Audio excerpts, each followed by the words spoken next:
Stock market లో invest చేసి మీ డబ్బులు డబుల్ చేసుకోవాలనుకుంటున్నారా? సుందరరామిరెడ్డి గారి లైవ్ సెమినార్ కి అటెండ్ అవ్వండి.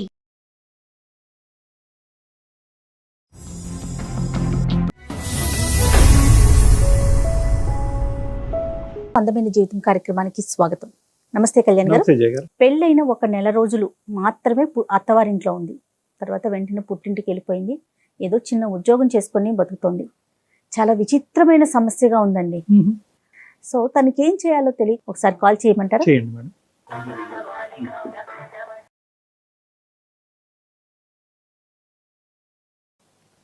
హలో హలో, దేవి గారండి, నేను జయానండి, అందమైన జీవితం ప్రోగ్రామ్ నుంచి కాల్ చేస్తున్నాను. నమస్తే మేడం. నమస్తే దేవి. నమస్తే అండి. మరి మీరు కూడా ఒకసారి మాట్లాడతారా? నాతో పాటు డాక్టర్ గారు కూడా స్టూడియోలో ఉన్నారు. మాట్లాడతాను మేడం. ఎస్ దేవి నమస్తే అమ్మా. నమస్తే సార్. ఎంతమ్మా వయసు? సార్ నా వయసు 23 సంవత్సరాలు సార్. ఏంటమ్మా ఏ మ్యాటర్ గురించి మాట్లాడడానికి చేశారు? నాకు చిన్నప్పటి నుంచి పేరెంట్స్ లేరు. చిన్నప్పుడు చనిపోయారు. 10 ఇయర్స్ ఏజ్ ఉన్నప్పుడే. అయితే మా మేనత్త గారు నన్ను డిగ్రీ వరకు చదివించారు సార్ కష్టపడి. చుట్టాలందరూ కూడా మమ్మల్ని చాలా బాగా చూడలేదు. ఇంకా నాన్నగారు అమ్మగారు చనిపోయాక ఇంకా ఆమె దగ్గరికి తీసుకుని మమ్మల్ని చూశారు. అన్నదమ్ములు ఎవరు లేరు? అక్క చెల్లి గాని? నాకు నేను ఒక్కదాన్నే సార్. ఒక్కదాన్ని? అమ్మ వాళ్ళు. అవును సార్. ఏ వయసు నుంచి మేనత్ దగ్గర ఉన్నావమ్మా? సార్ నేను 12-13 సంవత్సరాల దగ్గర నుంచి ఉన్నాను సార్. అప్పుడు ఇద్దరు అమ్మగారు నాన్నగారు కూడా చనిపోయారు సార్.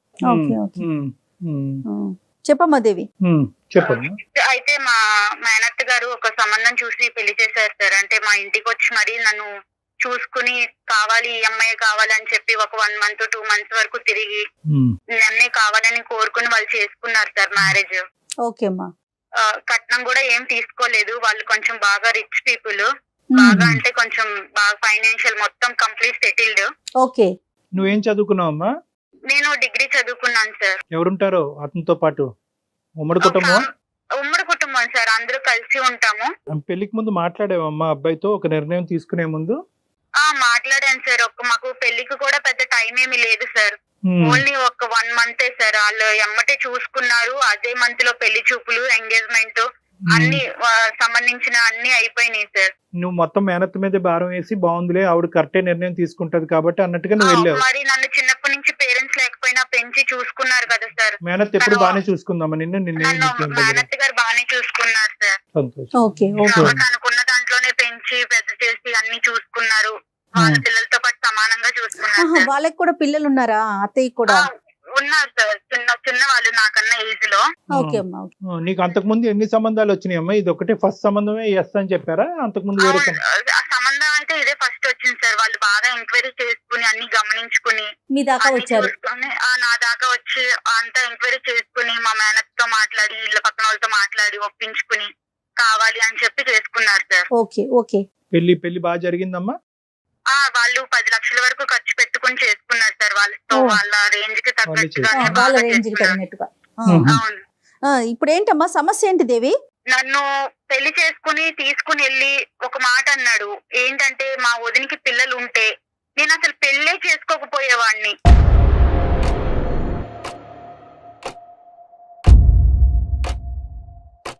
వదినికి పిల్లలు ఉంటే నన్ను చేసుకోకపోవడం ఏంటి, నాకెందుకు ఇట్లా మాట్లాడాడు ఈయన అని చెప్పేసి నేను కొంచెం లోపల చాలా బాధపడ్డాను మేడం. ఆ తర్వాత ఈవిడ ఏమన్నారంటే, నాకు ఎక్కడ ఈయన అన్న ముందు కన్నా నాకు ఎక్కడ అనుమానం కలిగిందంటే, మా ఫస్ట్ నైట్ అప్పుడు అంటే అక్క, మా బావగారి వైఫ్, మా హస్బెండ్ వదిన కాల్ చేసి ఈవినింగ్ టైము వీళ్ళు ఫస్ట్ నైట్ కి మా ఇంటికి వస్తారు అన్న టైంలో కాల్ చేసి వీళ్ళిద్దరు, ఈమె ఎలా చెప్పిందంటే, మీ హస్బెండ్ మరిది గారు నీతో ఇలా ఇలా ఉంటాడమ్మా చెల్లి, నేను ఇలా చేస్తారు ఇట్లా ఉంటారని ఆమె ఎట్లా చెప్తుందంటే, కంప్లీట్ లైవ్ ఒక ఎక్స్పీరియన్స్ చేస్తే మనం ఎలా ఒకరికి ఓపెన్ గా చెప్తామో అంతలా చెప్పింది సార్.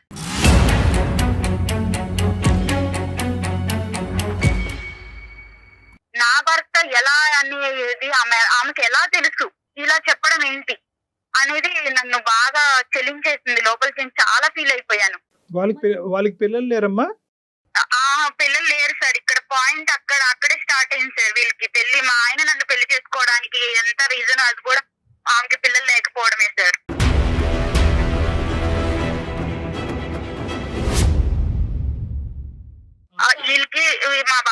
అమ్మాయికి పెళ్ళయి 6 సంవత్సరాలు అయింది సార్. 6 సంవత్సరాలు అయింది. పిల్లలు అస్సలు లేరు. చాలా మందులు వాడారు, చాలా పెద్ద పెద్ద హాస్పిటల్స్ కి వీళ్ళకి ఉన్న డబ్బులు మొత్తం చాలా వరకు దానికే ఖర్చు పెట్టారు. అయితే 6 సంవత్సరాల వరకు పిల్లలు లేరు. తర్వాత వీళ్ళు అంతా ఫ్యామిలీ అంతా ఒకటే సార్. ఎట్లా అంటే ఇలా పేదింటి అమ్మాయిని చేసుకుని, ఇలా తల్లిదండ్రులు లేని వాళ్ళని చేసుకుని ఇట్లాంటి ప్లాన్లు వేసి ఇలా ఒక క్రైమ్ లాగా చేస్తారు సార్ లైఫ్ని. కానీ నాకు తెలియక అడుగుతానమ్మా, ఇది అసలు మీ భర్త ఏదైతే ఒక ఎజెండాతో నిన్ను పెళ్లి చేసుకున్నాడో ఆ ఎజెండా సీక్రెట్ గానే కంటిన్యూ చేయొచ్చు కదా. నీ ఎదురుగుంటా కూర్చుని మా వదినకి పిల్లలు ఉంటే కనుక నిన్ను చేసుకుని ఉండేవాడిని కాదు అనే మాట నీకు డిక్లేర్ చేయవలసిన అవసరం ఏముంది? అదే నాకు అర్థం కాలేదు సార్. ప్రతిసారి ఆవిడ కూడా మా ఇద్దరు మాట్లాడుకున్నప్పుడు మధ్యలో రావడం, మేము గదిలో కలిసినప్పుడు వచ్చి డోర్లు తీయడం, ఇట్లాంటివన్నీ చేసింది. ఇవన్నీ కూడా నాకు చిన్న చిన్న అనుమానాలు కలిగించినాయి. అయితే ఒక రోజు నేను చూడకూడని చూశాను సార్. వాళ్ళిద్దరు రూమ్ లో, వాళ్ళ బెడ్రూమ్ లో, మా బావగారు వాళ్ళ బెడ్రూమ్ లో మా హస్బెండ్ వాళ్ళ వదిన ఉండడం నేను కళ్ళతో చూశాను సార్. అది ఎలా అంటే ఒక చెప్పకూడని పీక్ టైం సార్. అది అసలు టూ మచ్. అది నేను తట్టుకోలేకపోయాను సార్. అది నా భర్త వేరే వాళ్ళతో ఉండడం అనేది నేను అసలు యాక్సెప్ట్ చేయలేకపోయాను.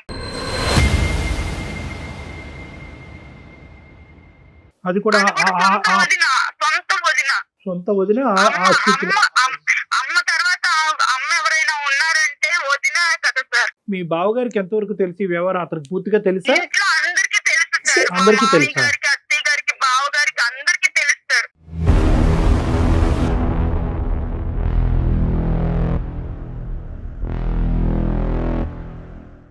అందరికీ తెలుసు. తోటికోడలు కూడా నాలాగా లేని పరిస్థితి నుంచి వచ్చి ఆమెను కూడా అలాంటి ఇంటి నుంచి చేసుకున్నారు. వీళ్ళు ఇద్దరు అన్నదమ్ములు కూడా లేట్ మ్యారేడ్ సార్. మా సరే, బావగారికి ఏమో 40 ఏళ్ళకి పెళ్లి చేశారు, మా ఆయనకేమో 38 ఏళ్ళకి పెళ్లి చేశారు, నాకేమో 23 సంవత్సరాలు. ఎంత గ్యాప్ చూడండి సార్. సో అయినా ఇలాంటి సరే నాకు పెళ్లికి ముందు చెప్పలేదు సార్ వీళ్ళు ఇవేమి. తర్వాత చెప్పారు. చెప్తే నువ్వు ఎందుకు చేసుకుంటావు కానమ్మా. వీళ్ళందరూ ఏంటంటే అలాంటి బక్రాలను ఎదుర్కొని ఎవరైతే కనుక దిగు స్థాయి దిక్కులేనటువంటి వాళ్ళు ఉంటారో, అంటే ఎదురు దాడి వీళ్ళు ఏం చేయరు, చేయలేరన్నా డాక్టర్ గారు? ఎటువంటి ప్రశ్న అడగరు, ఒక మూలన పడి ఉంటారు. అయినా కానీ నిన్ను చేసుకోవటం ఎందుకమ్మా? ఇప్పుడు అంటే పెళ్లి అనే ఇప్పుడు వాళ్ళ వదినతో నిజంగా ఆ వ్యవహారం నడిపిస్తే కనుక ఆ ట్రయాంగిల్ లవ్ స్టోరీ అలాగే కంటిన్యూ అవనియండి. మధ్యలో నిన్నెందుకు తీసుకొచ్చారంటే ఎందుకు బలి చేశారు అసలు? అది లవ్ కాదు సార్, అది ఒక రకమైన అదేలే. కామం అన్నమాట. నీ దురదృష్టం ఏంటంటే కనుక ఇక్కడ కట్నం అడగకుండానే చేసుకున్నారు, పెద్దింటి కుటుంబంలో చేసుకున్నారు, తల్లి లేని పిల్లని చేసుకున్నారు, జాలిపడి చేసుకున్నారు అనే యాంగిల్లో ఎంతో కొంత ఒక వ్యవహారాన్ని కనుక్కోకుండా, ఎందుకంటే ఇలాంటివి ఎక్కువ దాగేటటువంటి కాదమ్మా. సార్ వీళ్ళకి ఫస్ట్ నుంచి కూడా రిలేషన్ ఉందని చెప్పేసి చుట్టుపక్కల వాళ్ళకి, ఇంట్లో పనిచేసే ఒక పని ఆవిడికి, అందరికి కూడా అందరికీ వీళ్ళ తెలుసు. మీద చిన్న అనుమానం అనేది ఉంది సార్. రైట్. నీకు వెళ్ళాక గానీ తెలియలేదు అంతేనమ్మా? వెళ్ళాక దాన్ని తెలియలేదు. ఈయన కూడా ఫస్ట్ నుంచి కూడా ఇట్లా నాకు ఫస్ట్ నైట్ అప్పుడు చెప్పడం, ఈయన ఇలా అన్ని అనడం, match. ఇవన్నీ కూడా ఇక నేను కూడా స్లోగా అందరినీ కనుక్కోవడం ఇలా జరిగింది సార్. ఇవి జరిగిన తర్వాత మా మామయ్య గారికి, అత్తయ్య గారికి, అందరికి కూడా నేను దీన్ని ఎక్స్ప్లెయిన్ చేశాను మేడం. చేసినందుకు నన్ను వాళ్ళు ఆ రోజు సాయంత్రమే తీసుకొచ్చేసి మా ఇంట్లో మా మేనత్త దగ్గర నన్ను దింపేసి, మీ అమ్మాయిని ఇలా పెంచారు మీరు ఇలాగే నా పెంచడం, ఇలాగే ఈ అమ్మాయికి మంచి మర్యాద అని చేసుకున్నాం మేము, మా మీద బొరుగు జల్లుతుంది అంటే వాళ్ళ వైపు ఏమీ తప్పు లేనట్టుగా మాట్లాడుతున్నారు అంతేనమ్మా? మాట్లాడి మా మేనత్త గారికి చెప్పి దింపేసి వెళ్ళిపోయారు మేడం మా మామయ్య గారు. మరి అత్తయ్యకి మీరు ఎక్స్ప్లెయిన్ చేశారా? అందరికి చెప్పాను మేడం. ఇప్పుడు మీ మేనత్తకి? వాళ్ళందరూ ఒక్కటే తెలిసి, వాళ్ళందరూ తెలిసి ఇదనేది జరుపుతున్నారు. వాళ్ళ ఇంట్లో ఇదంతా కూడా ఒక ఆనవాయితీ, ఒక అలవాటు, ఒక వ్యవహారం అమ్మా. అది ఆ కల్చర్ అలా అయిపోయింది. ఇక్కడ దురదృష్టం ఏంటంటే ఏదైతే నీ లూప్ లోంచే వచ్చినటువంటి ఆ పెద్ద ఆడపిల్ల కూడా ఇంకా వాతావరణానికి అడ్జస్ట్ అయిపోయి మింగిల్ అయిపోయింది సార్. వాళ్ళ వేషాలన్నిటికీ తందన పలుకుతుంది. ఆమె సెట్ అయిపోయింది. మీ మేనత్త కూడా నిన్ను అర్థం చేసుకోలేదా? ఆవిడేమంటారు? ఏదో చేసుకున్నావు అక్కడ, అందుకే వాళ్ళు తీసుకొచ్చి దింపారు. ఏం జరిగిందో చెప్పంటే ఇదిగా నాకు చెప్పాను. అయినా కూడా అలా ఎలా చేస్తారు అంటే వీళ్ళని ఎలా నమ్మించేశారు వాళ్ళు. ఇది నిజం కాదు ఈవిడ నమ్మట్లా. సో నువ్వేదో ఇక్కడ కావాలని నాటకం ఆడి నీ జీవితాన్ని నువ్వు పాడు చేసుకుంటున్నావు అనేటటువంటి ఆలోచన మా అందరికీ కూడా ఇక్కడ ఏ కోసాన్ని కూడా మాకు లేదు. అతనితో ఏమన్నా మాట్లాడదామా కళ్యాణ్ గారు? సార్ నేను ఏంటంటే ఇప్పుడు నా జీవితం అనేది పెద్ద క్వశ్చన్ మార్క్ లో పెట్టేశారు సార్. ఇప్పుడు నేను దానికి సమాధానం వెతుక్కోలేకపోతున్నాను. ఎంతకాలం అక్కడ కలిసి ఉన్నావమ్మా? ఎంతకాలం అతనితో? కుటుంబంలో ఉన్నావు? నేను ఒక 20 రోజులు 22 రోజులు అట్లాగే కలిసి ఉన్నాను సార్. నెల లోపే సార్. ఈ 2 years పాటు, ఈ 2.5 years పాటు మీ ఇద్దరి మధ్యన కమ్యూనికేషన్, మెసేజెస్, అతను మీ ఇంటికి రావటం నా ఏమీ లేదు. నెంబర్లన్నీ బ్లాక్ చేసేసారు. బ్లాక్ నేను చేసేసారు. అక్కడ నుంచి వచ్చాక కూడా నేను కాల్ చేస్తున్నానని చెప్పేసి నా నెంబర్ బ్లాక్ చేసేసారు సార్. వాళ్ళ ఇంట్లో వాళ్ళకి చేస్తే మా అబ్బాయికి ఫోన్ చెయ్యొద్దు, మా అబ్బాయితో మాట్లాడొద్దు, ఏదన్నా ఉంటే నువ్వు పెద్దోళ్ళని తీసుకొచ్చుకో, మాట్లాడుకో, నువ్వేమి ఇట్లా కాల్ చేసినంత మాత్రాన్ని నీకు ప్రేమ ఉందని మేమేం కరిగిపోము, నువ్వు పెద్ద మాట్లాడాల్సిన మాటలు మాట్లాడి నిందలేసి Right. వెళ్ళిపోయావు. అసలు నువ్వేం ఎక్స్పెక్ట్ చేస్తున్నావమ్మా? ఇప్పుడు ఏం లేదు మేడం, అటు నాకు డైవర్స్ ఇవ్వట్లేదు, ఇటు నన్ను తీసుకువెళ్ళట్లేదు. ఈ పెద్ద మనుషులు తీసుకెళ్ళి మాట్లాడినా కూడా అది ఉపయోగం లేకుండా పోయింది. వాళ్ళకున్న ఇన్ఫ్లుయెన్స్ తో ఏమేమో మాట్లాడి మమ్మల్ని మ్యానిపులేట్ చేసేసారు.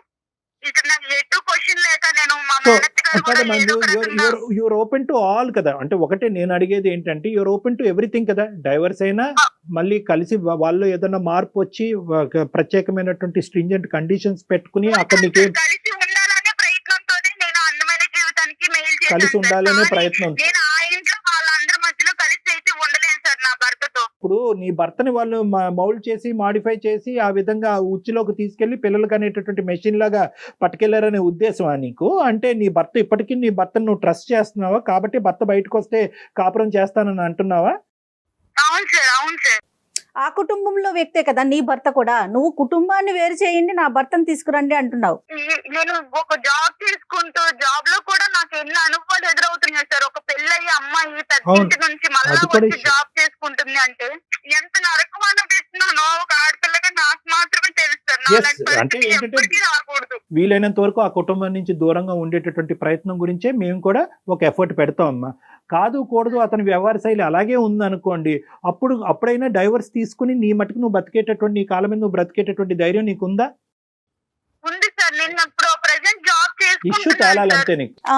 అంతేనమ్మా. అవును సార్, అవును సార్. నా జీవితం ఎందుకు క్వశ్చన్ చేశారు, నన్ను ఇలా ఎందుకు మోసం చేశారు, Okay. ఇలా ఎంతమంది అమ్మాయిలు Fine, fine. జరుగుతుంది. అర్థమైందమ్మా. నువ్వు అదే నేను ఇందాక చెప్తున్నాను కదా, నువ్వు అన్ని డైరెక్షన్స్ ఓపెన్ గా ఉంచితే కనుక మాకు ఈజీ అవుతుంది. లేదండి ఎలాంటి మనిషి అయినా పర్వాలేదు అతనితో పాటే నేను ఉంటాను నాకు అంటే కనుక మా తీసుకెళ్ళి ముందు కాపురం కాలం బంధం వేస్తాను. చేసుకుంటానన్నా నేను వెళ్తాను సార్ వేరు కాపురం. లేదు డైవర్స్ ఇస్తానన్నా చూద్దాం. నేను దేనికైనా సిద్ధంగా ఉన్నాను. Right, sir, right. నా జీవితానికి ఒక సమాధానం అనేది కావాలి. సరే నెంబర్ నీ ఫోన్ పిక్ చేస్తున్నాడు అతను. ఇట్లా బ్లాక్ చేశాడు. బ్లాక్ చేసేసారు మేడం. ఒక పని చేయమ్మా, నాకు ఒక్కసారి నువ్వు వాట్సాప్ మెసేజ్ పెట్టు, నేనే కాల్ చేస్తాను అతనికి. అలాగే మేడం, అలాగే.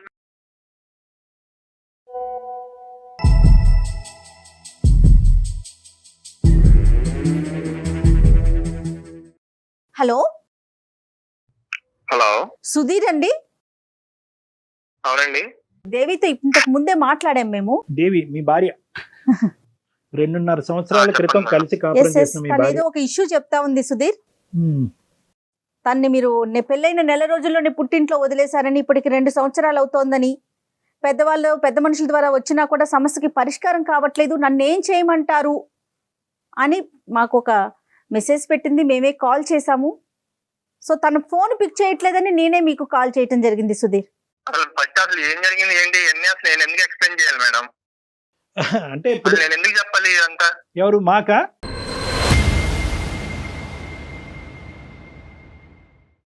అసలు ఎందుకు చెప్పాలి సార్? అసలు మీరేదో ఫోన్ చేసి ఇలా మీ అందమైన జీవితం నుంచి కాల్ చేస్తున్నాము, ఇలా మీ వైఫ్ కాల్ చేసి మీ అన్ని చెప్పి మీరు నాకు కాల్ చేసి ఇవన్నీ అసలు నేను ఎందుకు చెప్పాలి సార్ మీకు? ఇప్పుడు ఆ అమ్మాయి మాట వినేసి మేము అవునా అమ్మాయి ఇలా చేసే అమ్మాయి అని చెప్పి కొట్టలేదు. లేదమ్మా, ఆ అబ్బాయి వర్జన్ కూడా మేము వినాలి.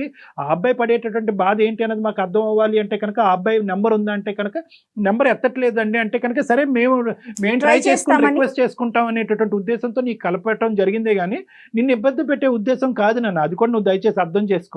మీరు ఇబ్బంది పెడుతున్నారని కాదు సార్, పెళ్ళైన కాడి నుంచి ఇబ్బంది పెడతానే ఉంటాను. ఎలాంటి ఇబ్బంది పెట్టింది? ఎవరు ఇబ్బంది పెట్టారు చెప్పండి. ఎవరిని ఇబ్బంది పెట్టారు నీకు తెలీదా? ఎవరిని ఇబ్బంది పెట్టారు నీకు తెలీదా? మీరు నన్ను ఇబ్బంది పెట్టి నన్ను కావాలి మా ఇంటి చుట్టూ తిరిగి మీరు నన్ను పెళ్లి చేసుకున్నారు. నా జీవితం నాశనం చేశారు మీరు.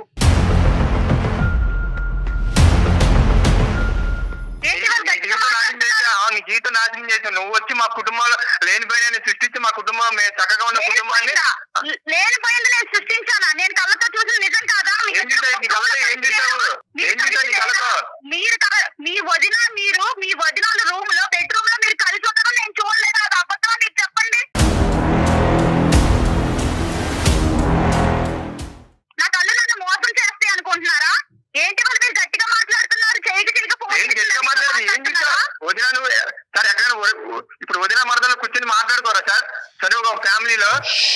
అబ్బబ్బబ్బా. పడుకుంటారు, చేతులు పట్టుకుని చేతులు వేసుకుని మంచాల మీద అంటే సార్ ఆ రోజు మా వదిన వాళ్ళ పర్సనల్ ప్రాబ్లం ఏదో మా వదిన వాళ్ళ ఇంట్లో పర్సనల్ ప్రాబ్లం ఉంటే అది నాకు చెప్తుంది సార్. అది నువ్వు ఎవరికి చెప్పమాకని చెప్పి ప్రామిస్ తీసుకుని సార్. అది చూసుకుని తినేదో ఊహించేసుకుని డాక్టర్ గారు నేను చెప్పే అంత అబద్ధం డాక్టర్ గారు. నేను చెప్పే అబద్ధం నీకు అంటే వదిన మనుషులు అంటే ఇంత చనువుగా ఉంటారని నాకు తెలియదు. మరి మీ ఇంట్లో నేను చూసేంత వరకు, నేను బయట చూసాను కానీ ఇలాంటివి చూడలేదు. మీ అంత చనువుగా నేను ఇగో ఇట్లా మంచాల మీద అంత చనువు ఉంటారని నాకు ఇప్పుడే అర్థమైంది. ఒకటి సుధీర్, ఒక్క నిమిషం అమ్మ మాట్లాడమాక. నీకు అదే చెప్పాను లాస్ట్ టైం కూడా, మీ అత్తని తీసుకొచ్చి మాట్లాడినప్పుడు. దేవి నువ్వు లేనిపోయిన క్రియేట్ చేయమాక. చక్కగా ఉన్న మా ఫ్యామిలీలోకి వచ్చి నువ్వు లేనిపోయిన క్రియేట్ చేసి ఇప్పుడు మా ఫ్యామిలీ మొత్తం డిస్టర్బ్ అయ్యేలా చేసావు నువ్వు. అసలు ఏం మాట్లాడుతావు నువ్వు? అసలు నువ్వు షోకి వెళ్ళాల్సిన అవసరం ఏంటి నీకు? దేవి రీసెంట్ గా అలా అది ఎవరికి తెలుసు? ఎవరికి పుట్టాడండి? ఏమాట బుద్ధి ఉందా బుద్ధి లేదా అసలు నీకు?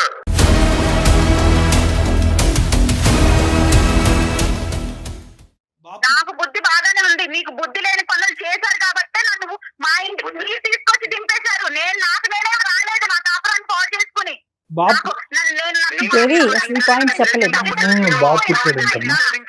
మాకేం సరదా కాదు పెళ్లి చేసుకుని తీసుకెళ్లి దించడానికి నిన్ను.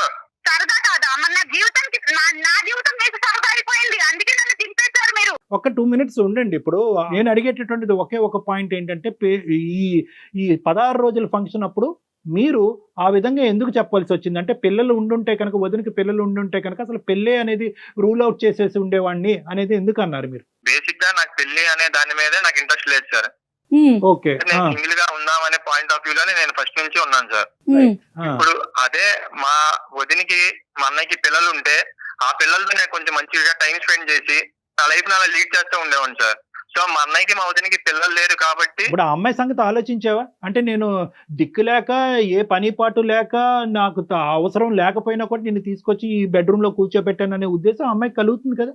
అక్కడి నుంచి ఆ అమ్మాయి ఆలోచన డాక్టర్ గారు ఏమండి, మనకే పిల్లలు ఉంటే బాగుంటది కదా, అలా ఎందుకు ఆలోచించలేదు మీరు? నువ్వు వచ్చావు, మా అమ్మ బాగా చూసుకుంటది, మనకి పిల్లలు కలుగుతాయి అని నాతో ఎందుకు అనలేదు? ఆ మాట అనుకుంటే నీకు నచ్చినట్టు నువ్వు అనుకుంటా, నీకు నచ్చినవి అన్ని నువ్వు ఊహించుకుంటా ఉంటే మనకే పిల్లలు చెప్తున్నా. ఇంకొకసారి మాట అంటే బాగోదు చెప్తున్నా, మళ్ళీ చెప్తున్నా. మీరు ఏం బాగోదు ఏం చేస్తావు చెప్పు.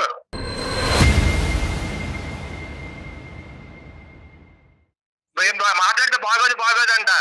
నువ్వు వచ్చాక కూర్చుని ఏమంటే మీరు ఆ రోజు ఇలా అన్నారు, ఎందుకు అన్నారు, ఏంటి దాని ఉద్దేశం ఏంటని నువ్వు అడిగావు నన్ను. మా మేనత్తను తీసుకుని పెద్ద మనుషులు తీసుకుని నేను వచ్చాను కదా, మీరు అప్పుడేం చేశారు? అప్పుడు మాకు ఈ పిల్లొద్దు, అలా వద్దు, ఇలా వద్దు అని మాట్లాడారు కదా, అలా మాట్లాడుకున్నా. అవును, నువ్వు ఇలా కట్టుకదలనుకుని కుటుంబంలో అందరి మధ్య సవాళ్ళు సృష్టిస్తావు నాకేం తెలుసు, అందుకే వద్దని చెప్పాను. సృష్టించలేదు డాక్టర్ గారు, ఇదేమి నేను క్రియేట్ చేసి మాట్లాడట్లేదు డాక్టర్ గారు. నేను చూశాను, మీరు అబద్ధాలు చెప్పొద్దండి. ఒకటేనమ్మా, 3 సంవత్సరాలు చూశారంటావు. ఏంటంటే మీరు మంచాల మీద పడుకోలేదా? ఎలా పడుకున్నారు? నేను పిచ్చి పిచ్చిగా మాట్లాడమని చెప్తున్నా దేవి, ఇష్టం వచ్చేది సృష్టించమాట నువ్వు చెప్తున్నా.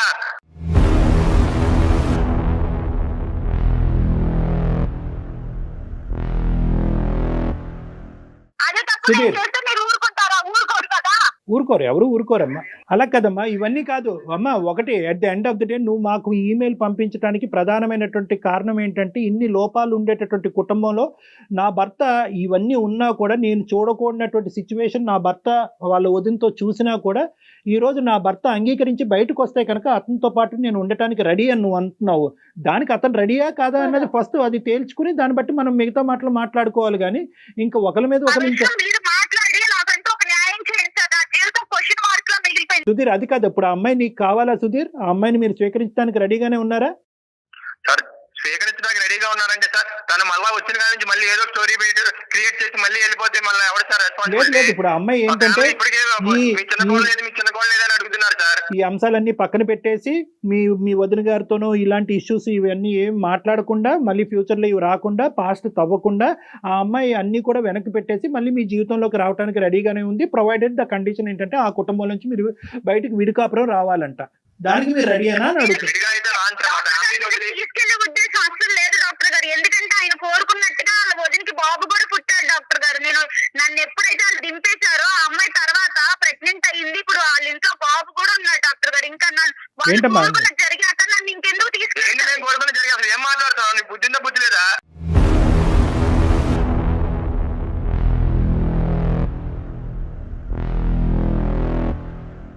ఈ పొద్దు పొద్దున్న అసలు న్యూసెన్స్ ఏంటి సార్ మాది ఇక్కడ?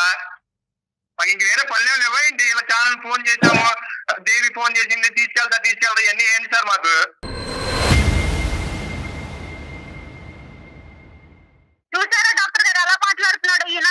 అది వీళ్ళ నిజ స్వరూపాలు ఇలా బయటపడిపోతాయి అన్నమాట. మనం గట్టిగా మాట్లాడి గొంతెత్తి మాట్లాడే వాళ్ళు వీళ్ళకి నచ్చరు. నువ్వు ఒక పెద్ద మాట అన్నావు. ఇప్పుడు నేను బయటకు వచ్చినాక వాళ్ళు వదిన గర్భాన్ని దాల్చి ఇప్పుడు ఒక బిడ్డను కన్నది అంటే కనుక దాని ఉద్దేశం ఏంటి? చూసాను కాబట్టి ఇది సిచ్యువేషన్ గా లేదమ్మా, అసలు సందర్భానుసారం లేదు. నా భర్త అటువంటి క్యారెక్టర్ నేను బయటకు రాగానే వదినతో సంసారం చేసి ఇప్పుడు కన్నాడు కాబట్టి ఆ వ్యక్తి అయినా పర్వాలేదు నాకు కావాలి అని చెప్పి మా చేత ఫోన్ చేయించడం ఎందుకమ్మా? ఇప్పుడు నీకు అటువంటి భర్త కావాలా? నిజంగా నువ్వు అన్నదే కరెక్ట్ అని అనుకుందాము. ఈ ఆలోచనలు ఈ ఉద్దేశాలు అన్ని మనసులో పెట్టుకుని అతనితో పాటు మళ్ళీ ప్రయాణం మొదలు పెడతాను, ఓన్లీ కండిషన్ అక్కడ కుటుంబం నుంచి బయటకు రావాలంటే ఇది వర్కబుల్లేనా? మీరిద్దరు ఎప్పటికీ కూడా సుఖ సంతోషాలతో ఉంటారా? మేము కలిపి పంపినా కూడా ఇది వర్కబుల్లేనా? ప్రాక్టికల్ లైన్ లో సుధీర్, ఇప్పుడు నేను ఏ నిర్ణయం తీసుకోలేని స్థితిలో మీ దగ్గర మీకు మెయిల్ చేశాను సార్. దానికి నాకు నా జీవితానికి మీరే ఒక దారి చూపించాలి అమ్మ. సార్. దారి చూపెట్టాలి అంటే దారి చూపెట్టాలి. ఏదైనా నేను అయిపోయింది. మీకు ఆలోచించుకుని మెయిల్ చేశాను అమ్మ, సార్. అతను డైవర్స్ ఇస్తాడా లేదా అనేటటువంటిది అతని సంభాషణలోనే మనకు అర్థమైంది, అతని మాట తీరులో అర్థమైంది. ఇప్పుడు ఫోన్ కట్ చేసి వెళ్ళిపోయాడు. ఇంకా మనకు అర్థం అయిపోయింది అతనికి నువ్వు వద్దు. అదైతే క్లియర్ కట్ గా అతను ఏంటంటే అతనికి నీవు వద్దు అనేటటువంటి మాట అతని నోటి ద్వారా అతను చెప్పకుండానే మీ ద్వారానే డైవర్స్ అప్లికేషన్ అక్కడ పంపించాలనేటటువంటి ఉద్దేశంతో వెయిటింగ్ గేమ్ ఆడుతున్నారు వాళ్ళు. ఇప్పుడు ఏంటంటేనమ్మా, అక్కడ జరిగినటువంటి సంఘటన అతను ఒప్పుకోడు. ఎస్ అండి, నా వదినతో నాకు ఒక ఇది ఉంది అనేటటువంటిది అతను ఒప్పుకోవట్లేదు. చూసినట్టుగా నువ్వు ఊహించుకుంటున్నావు. ఇలాంటి వాళ్ళు ఒప్పుకోరు కదా. అదే ఇప్పుడు నువ్వు ఇలాంటి వాళ్ళు ఒప్పుకుంటే మళ్ళీ వాళ్ళకే పరువులు ఉంటాయి, మాకు ఉండవా సార్? మా జీవితాలు ఇలా అయిపోయినా పర్వాలేదా సార్? ఇక్కడ పబ్లిక్ గా నువ్వు చూసింది కరెక్ట్, ఖచ్చితంగా అక్కడ అక్రమ సంబంధం ఉంది అనే విధంగా మేము కూడా మాట్లాడలేవు. కానీ నీ కళ్ళ ద్వారా నువ్వు ఏదైతే చూసావో అది నువ్వు నమ్ముతున్నావు కాబట్టి అక్కడికి వెళ్ళేటటువంటి ఉద్దేశం నీకు ఉందా లేదా అని దేవి మొత్తం నువ్వే చెప్తున్నావు. నువ్వు ప్రాక్టికల్ గా ఆలోచించు. నువ్వు చూసింది మేము సమర్థించలేము అమ్మా. ఎందుకంటే మేము ఎలా సమర్థిస్తాము? అక్కడ మేము సమర్థించలేము. కానీ నువ్వు చూసింది నిజమే. ఆ నిజాన్ని నేను చూశాను కాబట్టి అది నేను జీర్ణించుకోలేను కాబట్టి అక్కడికి నేను వెళ్ళలేను అనేటటువంటి నిర్ణయం అన్నా తీసుకోవాలి. అది జీర్ణించేసుకుని సంసారం జీవితమే ఇంపార్టెంట్ కాబట్టి మిగతా అంశాలన్నీ పక్కన పెట్టేసి అణిగిమణిగి నేను అక్కడే ఉంటాను అనే నిర్ణయం అన్నా తీసుకోవాలి. ఏంటంటే అది ఖండిస్తున్నావు, అది తప్పు అంటున్నావు, అది కరెక్ట్ కాదంటున్నావు, అది దరిద్రం అంటున్నావు. కానీ నా భర్త నాకు కావాలి, అక్కడి నుంచి బయటకు వస్తే కనుక అన్ని మర్చిపోయి కాపురం చేస్తానంటే ఈ రెండు ఎలాగ ఒక పడవలో ఎలా ప్రయాణం చేయొచ్చు? ఇవి కాదమ్మా, నువ్వు చూసింది. ఇప్పుడు మీరు నా బాధ అనేది మీకు అర్థమైంది కాబట్టి నాకు అర్థమైంది. నేను ఒకే కంక్లూజన్ నేను చెప్తానమ్మా. ఇప్పుడు ఆ అబ్బాయి అయితే కనుక ఇది ఒక పేపర్ తీసి చింపేసినట్టుగా ఇది చింపేస్తున్నాడు. అదేమీ లేదు, కేవలం మా కుటుంబంలో విడదీయటానికి ఈ అమ్మాయి దాపరించింది కాబట్టి ఈ అమ్మాయిని తీసుకెళ్లి ఆ పుట్టింట్లో వదిలేయటం జరిగింది. మాకు ఇక్కడ ఎటువంటి అలాంటి బూత్ కార్యక్రమాలు ఏమి ఇక్కడ జరగట్లేదు, అటువంటి అంశాలు ఏమీ లేవు అని ఆ అబ్బాయి కళాఖండిగా చెప్పేశాడు. కాబట్టి ఆ అబ్బాయి తప్పు చేస్తున్నట్టుగా ఇలా పబ్లిక్ ఫోరం మీద మేము మాట్లాడటం అనేది కరెక్ట్ కాదు. వదినికి అతనికి ఇంకోటి ఏదో ఉంది అనేటటువంటిది ఇలా పబ్లిక్ ఫోరం మీద మాట్లాడటం కరెక్ట్ కాదు. కానీ at the end of the day okay అందు గురించి ఇక్కడ ఏంటంటే బాధితురాలు నువ్వే, జడ్జి నువ్వే. అదే నేను అంటున్నాను, బాధితురాలు నువ్వే, జడ్జి నువ్వే. నువ్వు కొద్దిగా ఓపెన్ మైండ్ సెట్ లో ఉండాలి. నువ్వు ఎంత ఇంప్రాక్టికల్ గా ఆలోచిస్తున్నావు అనే ఓపెన్ మైండ్ సెట్ తో నువ్వు ఉంటే కనుక నీ నిర్ణయం నువ్వే తీసుకోవచ్చు. ఇలాంటి వ్యవహారాలు నడిపించేటటువంటి భర్తతో పాటు నమ్మకంగా నేను ఎలాగా కాపురం చేయగలను, ఎలా నమ్మకంగా అతనితో కాపురం చేసి పిల్లలు కన్ను, ఇది ప్రాక్టికలీ ఇంపాసిబుల్. నెంబర్ 1. నెంబర్ 2 ఏంటంటే ఇక్కడ మోస్ట్ ఇంపార్టెంట్, అతనికి నీ మీద పూర్తిగా నమ్మకం పోయింది. అతను నీ మీద నమ్మకం ఏమి లేదు. ఈ అమ్మాయి ప్రేమ పోయింది, చచ్చిపోయింది. అతను ఒకటే ఉద్దేశం ఏంటంటే నేను అయిష్టంగా బలవంతంగా పెళ్లి చేసుకున్నాను. అయితే ఏంటయిందంటే కనుక కొద్దిగైనా కాంప్రమైజ్ అయ్యి నేను చెప్పేటటువంటి మాట విని నా లెక్క ప్రకారం ఉండేటటువంటి వ్యక్తిగా వచ్చుంటే కనుక నేను స్వీకరించేవాడిని. వస్తూనే మా కుటుంబాలను చిచ్చిరేపి ఎదురుదాడి చేసేటటువంటి వ్యక్తిని నాకు వద్దు అని చెప్పకుండానే అతను నీకు దండం పెట్టేశాడు అతను. సో ఇటువంటి వాతావరణంలో అసలు ఎంతవరకు అసలు 0.5% అయినా కూడా ప్రాక్టికల్గా మీరిద్దరు సంసారం చేసుకుని ముందుకు వెళ్ళగలరా? No, I don't think it is practically possible. నువ్వే ప్రాక్టికల్ గా ఆలోచించట్లేదు దేవి, సారీ నేను ఇట్లా అంటున్నందుకు. నువ్వు చేయవలసింది ఏంటంటే నీకు కాపురం వద్దు, భర్త జీవితం ఏంటి మేడం, ఇప్పుడు నా జీవితం అమ్మా, ఏమైతుంది, డైవర్స్ ఇస్తారా? ఫస్ట్ నువ్వు లీగల్ అడ్వైస్ తీసుకో.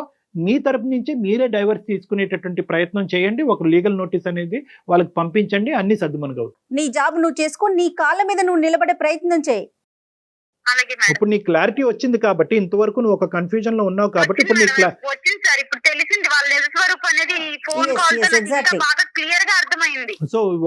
సో నీకు ఏ దారి అయితే నువ్వు ఎత్తుక్కుంటూ వచ్చావు మా దగ్గరికి, ఆ దారి ఇది ఉందమ్మా అని అవైలబిలిటీ అనేటటువంటిది ఒక క్లారిటీ మీకు ఇచ్చాము. నీకు ఆ కన్ఫ్యూజన్ క్లియర్ అయింది కాబట్టి ప్లీజ్ గో హెడ్ అండ్ నీ జీవితం ఏదైతే ఉందో ముందున్న జీవితాన్ని ఒక నమ్మకంతో ప్రయాణం చేయడానికి ప్రయత్నం చేయమ్మా. ఎవ్వరు మనతో తోడు రారు అమ్మా దేవి, మనకి మనమే ధైర్యంగా ఉండాలి. Okay okay madam. Right. Okay, thank Thank you, you, ma. Good luck అమ్మా, ఆల్ ద బెస్ట్.